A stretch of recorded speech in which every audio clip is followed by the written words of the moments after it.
Close your eyes for a second and picture this. You work your whole life for a dream home. Every brick, every memory, built with blood, sweat, and sacrifice. And then one night, it's gone. Not because of an accident, not because of nature, but because of one woman, your neighbor, who decided you didn't belong. If you've ever wanted to see karma deliver a knockout punch to someone who completely deserved it, you're going to love this story. Hit that like button, subscribe, and get ready, because this is one of the most brutal and satisfying revenge stories you'll hear today. So let me set the scene. I'm a 34-year-old black man living in a nice suburban neighborhood. You know the kind. Freshly cut lawns, pastel houses, mailboxes that all look the same. It was quiet. At least it used to be. I bought this house 3 years ago. Worked hard for it. It wasn't just a house. It was proof that everything I'd sacrificed, every long night of work, had paid off. My dream home.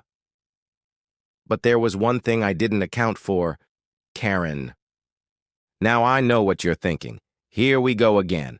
But trust me, you've never met a Karen like this one. HOA president, blonde bob haircut, clipboard permanently attached to her hand, the type of woman who would fine you for breathing wrong. At first, it was little things. Letters about my grass being a quarter-inch too long. Complaints about my trash bins being visible for too long. I brushed it off. I'm a pretty chill guy, right? Not worth the fight. But then it started getting personal. She started telling me my Halloween decorations were offensive. Then it was Christmas lights being too bright. And then she crossed the line. Maybe this neighborhood just isn't the right fit for you. Yeah, she said that. I laughed it off at first. Thought she was just being her usual Karen self. But then, she showed her true colors. One night I'm at work. Long shift. I get a call at 1 a.m. from my neighbor. Your house, it's on fire. My stomach drops. I'm driving like a maniac, heart pounding so hard I can feel it in my throat. When I get there, everything is gone. Flames eating through the walls, firefighters everywhere. My home, the one I worked my whole life for, burned to the ground. I felt hollow, like someone ripped out a piece of me and left me standing there with nothing. And then the fire chief walks up, puts a hand on my shoulder and says, "This was no accident."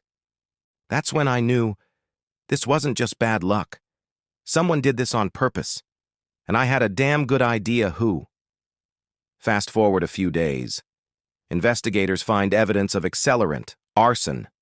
My insurance company starts asking questions. And then the kicker. A neighbor calls me. "I saw Karen out there that night, acting weird, hanging around your yard before the fire."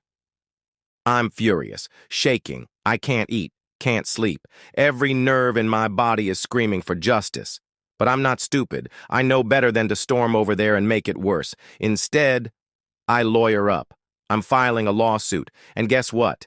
The cops are pressing charges too. 1 week later, I walk into the courtroom, dressed sharp, calm on the outside, but inside, I'm boiling.